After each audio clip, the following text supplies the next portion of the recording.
Apple's highly anticipated iOS updates have always been met with excitement from iPhone and iPad users throughout the world. And with the impending release of iOS 17 coming out in a couple of months this fall, business owners are in for a treat as Apple introduces a slew of game-changing new features that promise to enhance efficiency as well as streamline some operations. And in today's ITNet Tech Update, I'm going to be talking about some of those key features that can help empower businesses to thrive.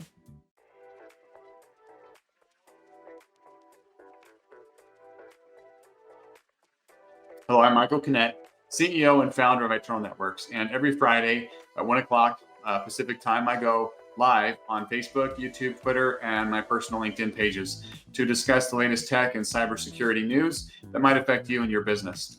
At the end, I'll also be answering any questions from the audience. So if you have any tech, cybersecurity, any questions, right, get them ready. I'll make sure to have some time at the end to cover those. Also, I'll add, if you've got any questions you'd like answered as one of our updates, more in depth, feel free to add them in the comments. We'd love to involve the audience as much as possible. First of all, the news, and a lot of weeks I go over several things in the news. This week, I'm just going to cover one thing, and I'm going to go a little bit deeper into it because it's a fun one. This week, it was announced that a global law enforcement operation took down the Quackbot, and that's Quackbot, Quackbot botnet, in the largest US-led financial and technical disruption of a botnet infrastructure. And I thought this was funny. They called the operation Duck Hunt. So what the FBI and their partners did in this is they obviously went through the proper legal channels and gained a warrant first, but they were able to seize the infrastructure of Quackbot across the US and across Europe, along with $8.6 million in cryptocurrency, which they're going to make available to the victims of Quackbot. The FBI, once they gained access to the equipment, to the infrastructure of Quackbot, they were able to redirect the botnet's network traffic to servers under their control, allowing them to fully take control of the botnet. The FBI identified, this is back in June when they were making progress on it. It was just announced this week, but they said that as of June, they had identified around 700,000 devices worldwide that have been infected with this Quackbot botnet, including around 200,000 here in the United States. They do expect that the total number of Quackbot victims is in the millions, though. With the access gained, the FBI was able to gain a complete understanding of their operations. And I thought this was kind of interesting. Quackbot used a tiered system. They used Tier 1, Tier 2, and Tier 3. Tier 1 systems were ordinary home or business computers, and the Tier 1 computers only communicated back through the Tier 2 systems that were infected. These Tier 2 systems served as proxies for the network traffic and to conceal the main Tier 3 command and control server under the control of Quackbot. So with access to the systems, the FBI also gained access to the Quackbot's encryption keys so that they could decode and understand the commands being sent to the Quackbot as well as the responses being received from the botnet agents.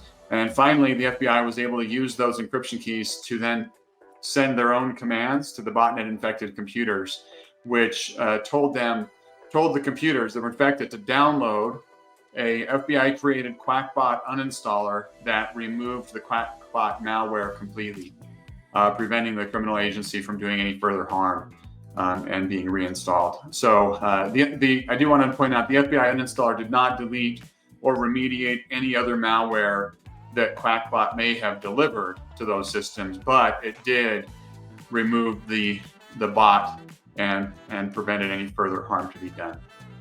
The FBI is using the information gathered to build a list of all the victims, and they will be reaching out to businesses and individuals that they're able to identify and let them know that they were infected and what took place.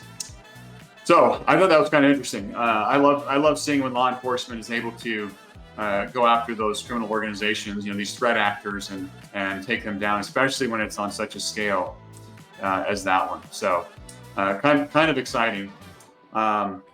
So let's talk now about iOS 17. For those of you that are iPhone users, this will be interesting to you. For those of you that are Android users, some of these features may seem similar to you. Some of them have been available in Android for a little bit. Some of them unique to iPhone. And I'll just point out, this is not me endorsing Android versus iPhone. I think they both have their benefits depending on the situation. If you have questions about which mobile platform is maybe best for you and your business, it's good to talk to your technology provider, or you can message me. I'd love to have that conversation with you. So I'm going to talk a little bit about some of the new features, and I'm going to cover 5 of the kind of more security features coming to iPhone. Some of the features coming out, they're kind of fun, not necessarily security related, but still interesting. Instant voicemail transcripts. So if you've ever been on a call or a Zoom or something and wondered like, hey, I just got a voicemail, what was it? Well, iOS is now going to have a transcript of that thing pop up on your screen, ensuring that you don't miss any important messages for voicemails. One of the other ones is personalized contact posters. So taking control of your online presence will be a little bit easier through these personalized contact posters, which will allow you to customize how you appear when calling others. Kind of like your caller ID, but pushing out your caller ID as a contact poster. You can choose between your photo, an emoji, other options, add text colors for personalized touch. I'm anticipating that's probably only going to function on other iPhones that are receiving calls from you. But it'll be interesting to see once that comes out exactly how that feature works. The next one is video and audio FaceTime messages. So instead of just doing live calls, now you're going to be able to share visuals in real time, even if the recipient is unavailable, making remote collaboration a breeze. You can record a video and leave it on their FaceTime. Also, they're adding enhanced FaceTime expressions and Apple TV integrations. So you can express yourself during FaceTime calls with new reactions like hearts, balloons, and more. They're also going to allow your FaceTime calls to connect with Apple TV. So you'll be able to do it on your TV, on your big screen. They're also going to allow better sharing between AirDrop and name drop. So you can share photos, videos, and files across those devices with AirDrop, and swiftly exchange contact details with name drop. It's going to be kind of seamlessly make that for iPhones, Apple Watches, iPads, etc. And you'll be able to also share your personalized contact posters that way. They're increasing the brains behind the autocorrect and dictation and making it a little bit smarter. So hopefully that will help avoid any embarrassing autocorrect blunders. I've actually got a funny autocorrect blunder. I just thought of. I was texting somebody through my church, and his last name is Greco, and I said, "Hey Greco," and I sent him this whole message. And it wasn't until several days later when I was texting him again that I noticed it auto-corrected it to Greco-Roman, which is a form of wrestling. So I thought that was kind of funny on autocorrect, and he didn't say anything, and I didn't say anything, but I felt pretty stupid. I'm sure we all have autocorrect stories that we could share. But iOS 17 is going to introduce some smarter autocorrection powered by machine learning, which will help it to ensure that it better understands your intentions. And dictation is also receiving an upgrade with some improved accuracy through a new speech recognition model. The last feature before I get into the security features is this, they're calling it standby glanceable screen mode. Make your iPhone even more versatile with standby.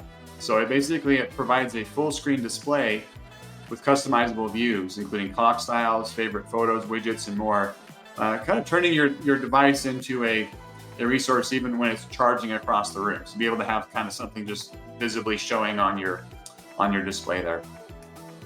All right, now into the security features that kind of show that Apple is improving and committed to user privacy and data protection. As a business owner, your confidential information and communications are safeguarded, allowing you to focus on what matters, right? So the first one is lock private windows in Safari with Face ID. For business owners, you'll be able to safeguard browsing activities through browsing sessions in Safari that require Face ID authentication. So this extra layer of protection basically makes sure that your browsing tabs remain confidential and accessible only to you. So each time you close Safari or lock your phone, Face ID authentication is required, providing peace of mind for your business-related web activities. Number 2, advanced tracking prevention for enhanced privacy. So You're probably aware, browsing websites, there's cookies, there's all kinds of stuff all over the place that track you.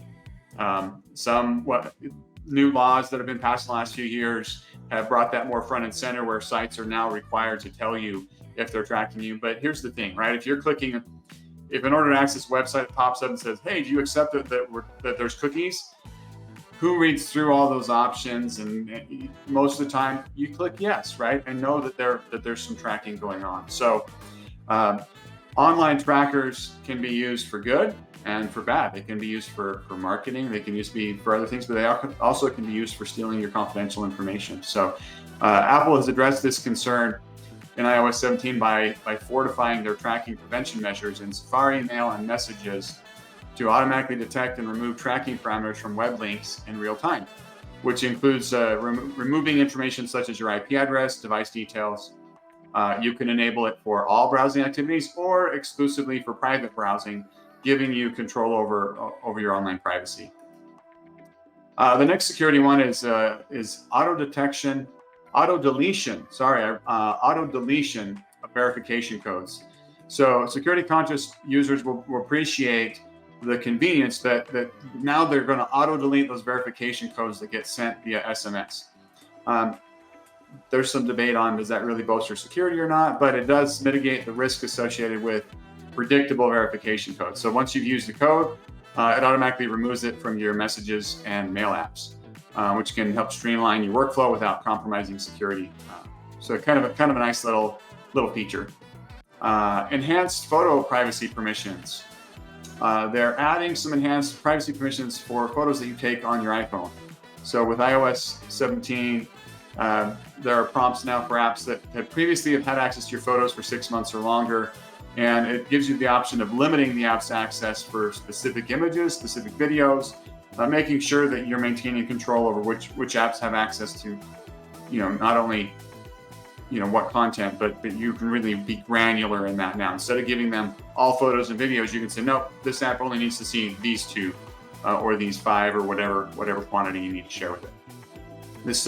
This new approach really empowers you to make informed decisions about app access to your photos. Once again, increasing your data privacy. And then number 5, the last one here is an automatic check-in for safety. So they've gone kind of a step further than they've done in the past to help improve your safety and security with the check-in feature. It allows you to automatically alert friends, family, or coworkers via text when you've reached a desired destination. Check-in can detect also if you're not progressing towards your destination and alert your selected contacts accordingly. In the event of a non-response, check-in shares essential information, including your precise location, battery level, cell service status, and your last active time. This feature is definitely a valuable addition for business professionals on the move. I would say also for individuals, for personal use, right? It adds that extra layer of security and peace of mind, knowing that if there is an issue, that your loved ones, your contacts are going to be notified and able to hopefully get help to you if needed. iOS 17 definitely is set to add some new things and revolutionize some of the Apple experience with these features. There's other features and enhancements, that go beyond what I've covered here today. But if you're looking for any questions on mastering your device's capabilities or understanding how your business can manage these devices and increase your security, definitely let me know. I'm here to help. I'm here to answer your questions and help you understand those security options that are available for you and your business. Mobile phones is definitely a prime access point for criminals into business organizations. So just be aware of that. I also wanted to announce our upcoming webinar on end of service technology. So today's economy, right? There's questions on are we in a recession? Are we going into a recession? And so the temptation really is to milk outdated tools. But beware, right? Leaning on past its prime tech can really spell disaster for your business. End of service tech or out of date tech might be able to limp on, but the risks are there and they're really undeniable. So no updates, no patches. Hackers and these threat actors, they love it, right? They love seeing older equipment in a business because it gives them a foothold. It makes their job much easier on gaining access. And if your data is sensitive on any of those devices, guess what? You've got some privacy issues to be aware of as well. So join our upcoming webinar September 21st at 1 p.m. Pacific. We're going to unveil the importance of support tech We're going to talk about the risks associated with it and kind of give some feedback and some ideas around that. So reserve your spot today and safeguard your success. Let's see. I don't see any comments from our live audience. So if you do have any questions, comments, you can always contact me via direct message. You can call our office. You can email the team. You can visit our website, itnet.works. We've got a little chat bot in the bottom right. You can open a chat, whether it's with our support team or with our sales team that maybe you have questions on our services. You can always reach out there. Hope you have a wonderful weekend, wonderful Labor Day on Monday, and we'll catch you next week. Have a good one. Bye.